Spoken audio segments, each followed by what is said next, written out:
গল্প অন্ধকারে আলো। দুর্গাপুজোর পর দশমীর শেষে দুর্গা সহায় লিখে পড়াশুনো শুরু করে দেয় তুতুল। বাচ্চা বয়স থেকে এটাই করে আসছে ও। ঠিক দুর্গা মায়ের চলে যাওয়ার পরপরই কি অসুর শক্তি জেগে ওঠে আবার, যাকে শেষ করতে মা আবার আবির্ভূতা হন কালী রূপে।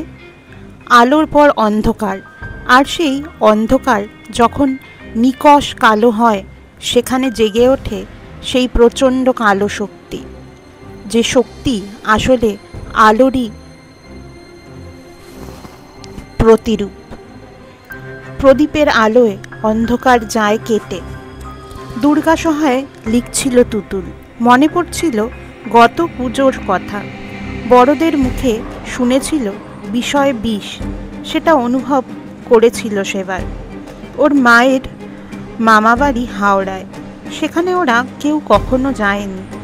ওর মা গেছিলেন তার অনেক ছোটবেলায়। তো মার সেই মামা হঠাৎ এসে উপস্থিত হলেন। মা তো খুব খুশি। বাবা খানিক সন্দেহ প্রকাশ করেছিলেন উনি সেই মামা কিনা তা নিয়ে, কিন্তু ওনার কথায় সেই সব সন্দেহ কেটে গেল। মানুষটাকে তুতুলের বেশ ভালোই লেগেছিল। লোকটা তুতুলের জন্য একটা পুতুল এনেছিল। ও বড় হওয়ার পর কেউ ওকে আর এমন গিফট দেয়নি। মার জন্য শাড়ি, আর ওর জন্য আর বাবার জন্য পারফিউম এনেছিল। আর অদ্ভুত দর্শন 3টে ত্রিশূল ছিল লোকটার সাথে। বলেছিল সে নাকি সব জ্যোতিষ নিয়ে পড়াশুনো করেছে। সেখানে বলা আছে এই সময় বাড়িতে ত্রিশূল লাগালে বাড়িতে উপস্থিত প্রত্যেকের ভালো হবে। জিনিসটা ভালোভাবে নেয়নি ওর মা। বলেছিল, মামা এসব আমি বিশ্বাস করি না। যে জিনিস তুমি এনেছো সব নিচ্ছি, কিন্তু ওসব তুমি নিয়ে যাও, দূর থেকে আশীর্বাদ করো, তাহলেই হবে। বলেই অভ্যাস মতো আকাশের দিকে নমস্কার জানিয়েছিল মা। বেশ মনে আছে তুতুলে, কিন্তু কেন কে জানে প্রথম দিকে ওনাকে সন্দেহ করা তুতুলের বাবা কি করে যেন ওনার বশ হয়ে গিয়েছিল। বলেছিল, থাক না, বুড়ো মানুষ বলছেন যখন। শেষ অবধি ওগুলোকে রাখা হয়েছিল। বুধিয়ার জন্য আজও খারাপ লাগে তুতুলের। লোকটা আসার সঙ্গে সঙ্গে তারস্বরে চিৎকার জুড়েছিল কুকুরটা। রাস্তা থেকে তুলে এনেছিল ও, নাম দিয়েছিল বুধিয়া। ছোটবেলা থেকে ও দেখেছে কালো জিনিস মোটেও পছন্দ করে না মা, তাই বুধিয়ার রং কালো হওয়ায় মা ওকে পছন্দ করতো না। বা এটাও হতে পারে ও রাস্তার কুকুর হয়ে ওদের ঘরের ভিতর থাকবে শুনে মা ওকে পছন্দ করতো না। সে যাই হোক, বুধিয়া মোটেও পছন্দ করছিল না মায়ের মামা ওই কাজল চক্রবর্তীকে। একটা ব্যাপার অদ্ভুত লেগেছিল তুতুলের।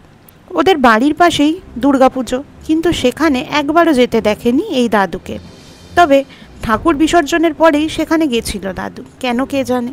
তার পরদিনই সকালের ট্রেনে বেরিয়ে গেলেন উনি, তুতুলকে আর ওর বাড়ির কাউকে না জানিয়ে। সকালে উঠে ওরা দেখলো গেটটা খোলা। যে 5 দিন উনি ছিলেন, রাতের বেলা অদ্ভুত একটা জিনিস লক্ষ্য করেছিল তুতুল। পরে বলেছিল ওর মাকে। মা ওকে জড়িয়ে ধরে ঠাকুরের নাম নিয়েছিলেন কয়েকবার। ঠিক যেদিন লোকটা চলে গেল সেদিন থেকেই বুধিয়াকেও দেখা যায়নি আর। এরপর থেকেই ওদের 3 জনের পরিবারে দুর্যোগ নেমে আসতে থাকে। বাড়ির অর্থনৈতিক অবস্থা হঠাৎ বিপর্যস্ত হয়ে পড়ে। বাবার শরীর এতটাই খারাপ হয়ে যায় যে তাকে হাসপাতালে ভর্তি করতে হয়। সেই দিন ছিল ঝড় জলের রাত। পুজোর পরে ওদের পাড়াটা একদম নির্জন, নিস্তব্ধ। মা সেদিন হাসপাতালেই আটকে পড়েছিল। পাশের বাড়ির কাকিমা বলেছিল ওর সঙ্গে এসে থাকবে, কিন্তু ও মানা করেছিল। বলেছিল দরকার হলে ফোন করে নেবে। কিন্তু রাত যত বাড়তে লাগলো তত ভয় করতে লাগলো তুতুলের। শেষে হঠাৎ মনে পড়ল এবার আর দুর্গা নাম লেখা হয়ে ওঠেনি, তাই দুর্গা নাম লিখতে বসলো। কয়েক লেখা হয়েছে সবে। তখনই খুব আস্তে আস্তে একটা মন্ত্রোচ্চারণ শুনতে পেল তুতুল। একটা খুব চেনা সুর, গলাটাও চেনা, ওর মায়ের সেই মামার গলা। লোকটা এত রাতে এই বৃষ্টিতে ওদের বাড়িতে এলো কেন? আর বাড়িতে ঢোকার গেটটাও তালা দেওয়া। লোকটা ঢুকলো কেমন করে? এখনও স্পষ্ট মনে আছে ওর সে রাতের কথা। লেখা থামিয়ে উঠল তুতুল। আর তখনই কারেন্ট অফ হলো। ইনভার্টারটা অনেক দিন ধরেই খারাপ, তাই চারদিকে শুধুই অন্ধকার আর ঝিঝির ডাক। মন্ত্রের সুরটা আস্তে আস্তে বাড়ছে। বিদ্যুতের চমকে আলো আধারিতে দেখতে পেয়েছিল সেই লোকটা ওদের বাড়ির একটা কোণে দাঁড়িয়ে আছে। বাড়িতে ঢোকার গেটটা বন্ধ, ঠিক যেমনও বন্ধ করে রেখেছিল। কিসের আশঙ্কায় ওর বুক কেঁপে উঠেছিল। তখনই ফোনটা বেজে উঠেছিল ওর। বোধ ফিরে পেয়েছিল তুতুল। ফোনটা কেটে দিয়ে কিসের টানে যেন দরজা খুলে ছুটে গিয়েছিল বাড়ির সেই কোণটাতে, যেখানে অনেক দিন জঙ্গল জমে আছে।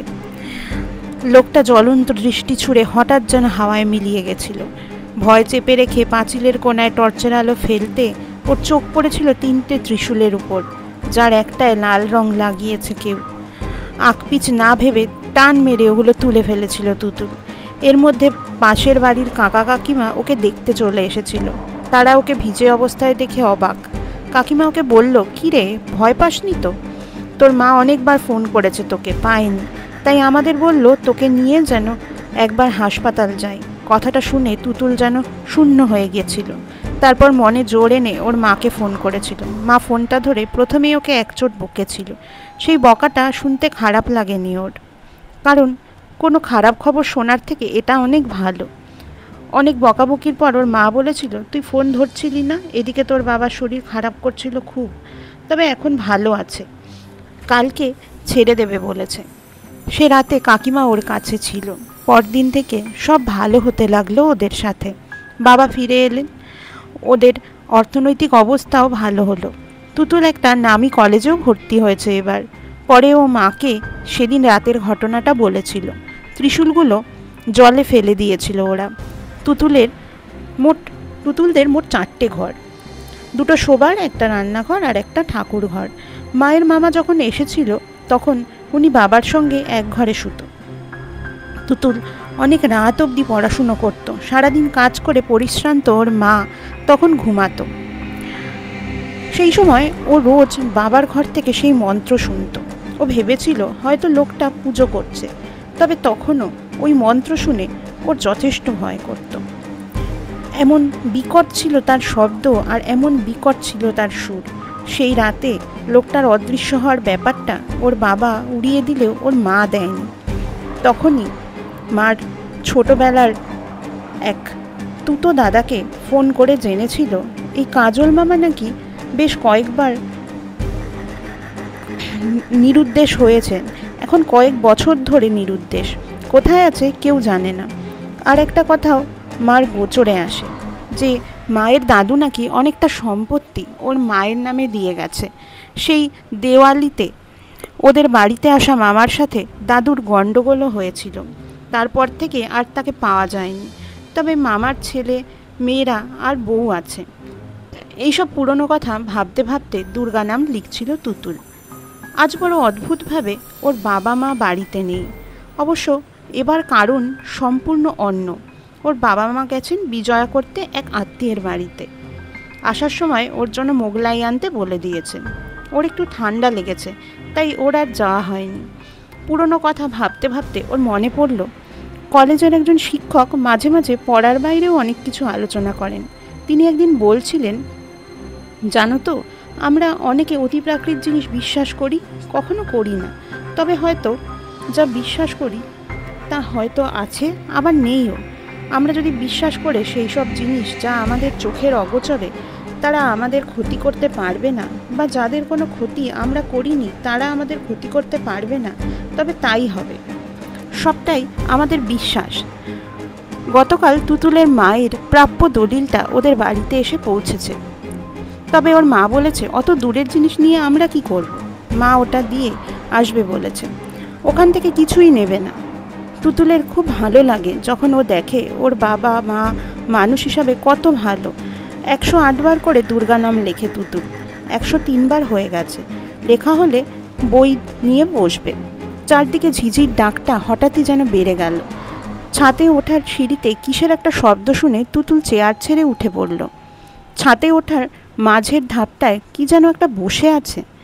সিঁড়ির লাইটটা জ্বলল না, তাই মোবাইলে টর্চ জেলে সিঁড়ি দিয়ে উঠল তুতুল।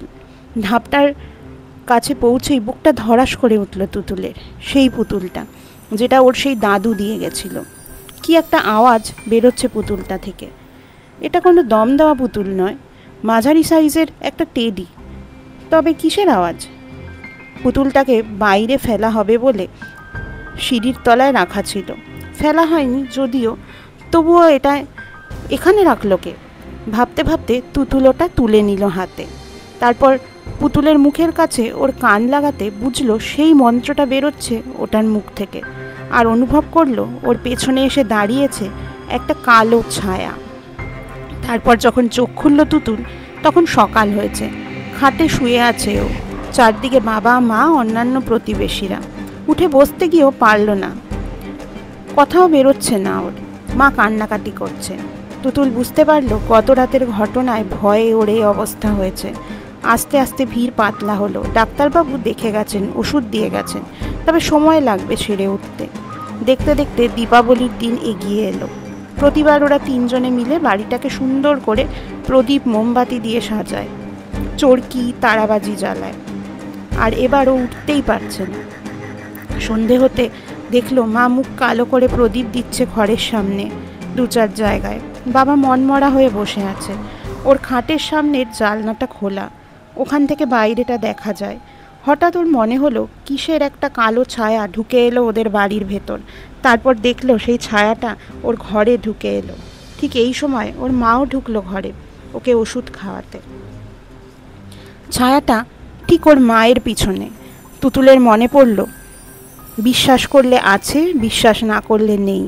কিসের জোর পেল কে জানে। তুতুল জানলার পাশের প্রদীপের আলো অনেকখানি মনের মধ্যে নিয়ে চেঁচিয়ে উঠল, তুতুল, মা সরে যাও।